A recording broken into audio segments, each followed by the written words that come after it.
Everyone. Today is day 5 of our study of the hymn, Take My Life and Let It Be.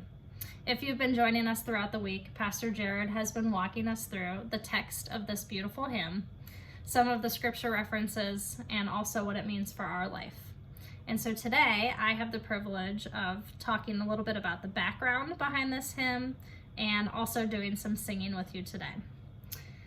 And so, Take My Life and Let It Be was written by Francis Ridley Havergal in Worcestershire, England in the 1800s. Now, the unique thing about Frances was that she was actually unhealthy as a child, and so she was not able to go to school. She ended up being homeschooled. Her dad was a preacher and also a hymn writer. And so it was in her home that she kind of taught herself how to read using her Bible. She ended up learning biblical Hebrew and Greek, plus 6 or 7 other modern languages. She started writing poetry at the age of 7. Her mother passed away when she was young, and so as she grew into adulthood, Frances ended up staying home and taking care of her dad. Now, when Frances was asked about how she ended up writing her poems, she said, "I believe my King, God, suggests a thought and whispers me a musical line or two, and then I look up and I thank him delightedly and go on with it. That is how my hymns and my poems come." And so it was on one such night when Frances wrote the hymn, Take My Life and Let It Be. She was actually visiting with a friend, and there were about 10 people, and some of them were believers and some were not.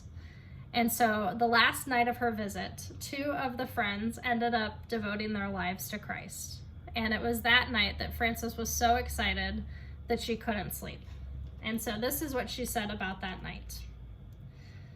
"It was nearly midnight.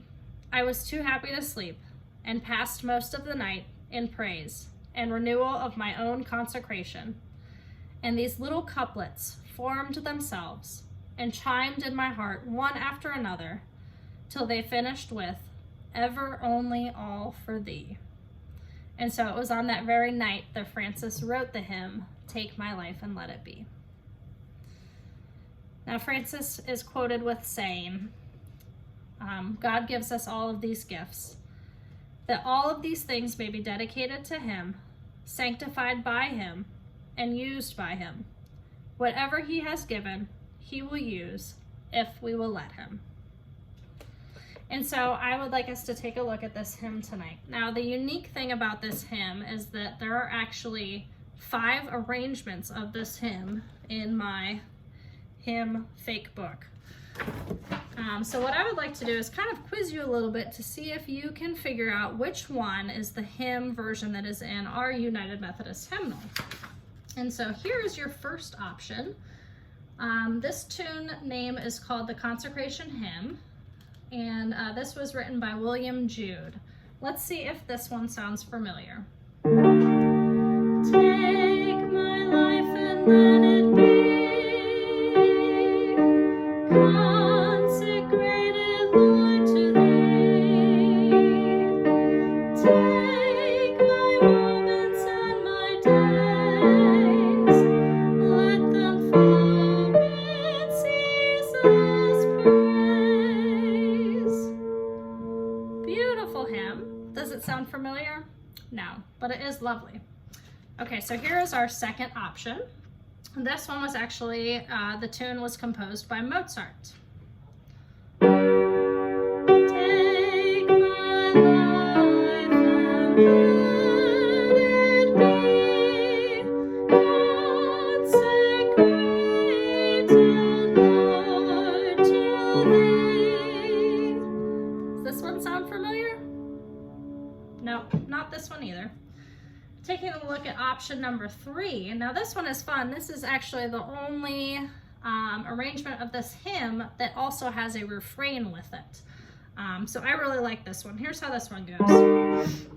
Oh, sorry, redo. Take my life and let it be consecrated, Lord, to thee.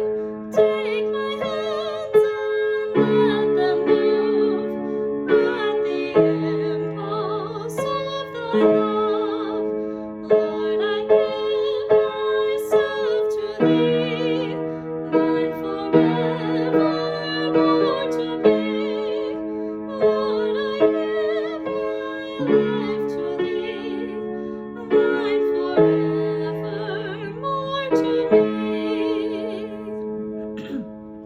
So that one is really nice. I think that one's actually my favorite, but still not the one that's in our hymnal.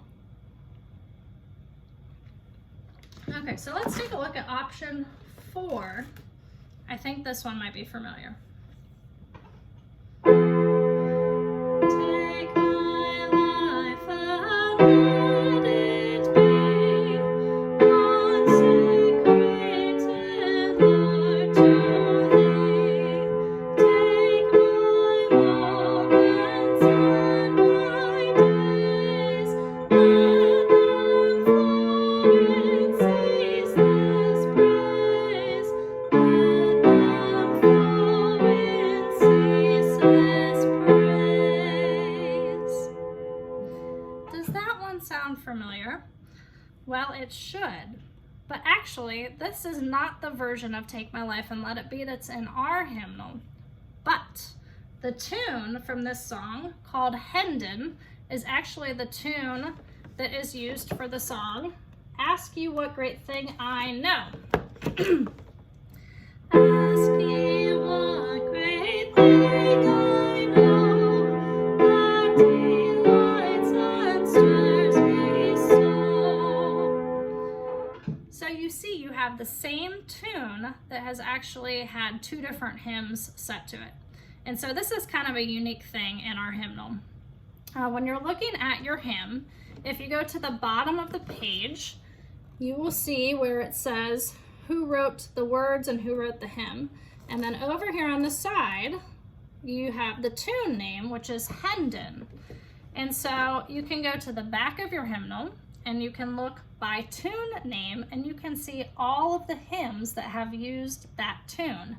And so that's why we have some hymns in our hymnal that actually sound the same but have different words, because they are utilizing the same tune. And so that is the case with Frances's hymn. It was written as a poem. She didn't actually write a tune to go with it, and so that's why we have so many different arrangements of it. But here, I'm going to take us to option number 5. So this one, this tune is arranged by Kingsley, and the tune name is Messiah. And so let's see if this one sounds familiar. Take my life and let it be consecrated, Lord, to Thee. Take my moments and my days, let them flow in ceaseless praise. And so if you thought that one sounded familiar, you are right. This is the arrangement that we find in our United Methodist hymnal. But here's the kicker. None of these are the tune that Frances intended her poem to go with. So when she actually wrote this poem, she actually had a tune in mind that her very own father had written.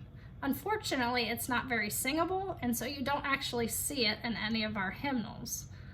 But that's kind of the cool thing about writing these hymns as poems, is that they can be set to different tunes. And so to close us out tonight, we are going to sing the version that we see in our United Methodist hymnal. I invite you, if you know the words, to sing along. If not, if you just want to reflect on this as we sing it, I hope that this song will become your prayer as you rededicate your life to God.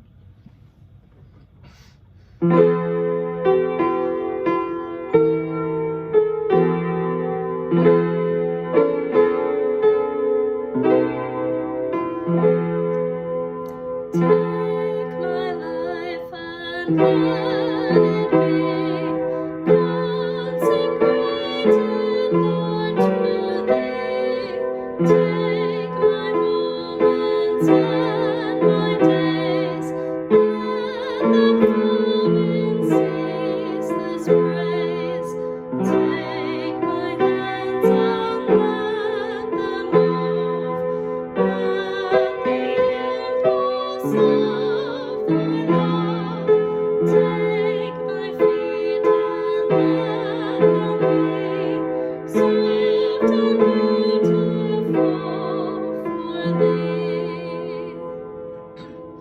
Take my voice and let me sing, always only for my King. Take my lips and let them be filled with messages from thee. Take my silver and my gold, not a right one I withhold. Take my intellect and use every part as thou shalt choose. Take my will and make it thine. It shall be no longer mine. Take my heart, it is thine own. It shall be thy royal throne. Take my love, my Lord, I pour at thy feet its treasure store. Take myself and I will be ever only all for thee. Thank you so much for joining me today. I hope that we will see you this Sunday at 10 a.m. for our worship, and again next Monday at 11 a.m. as we start a new devotion. Have a great day.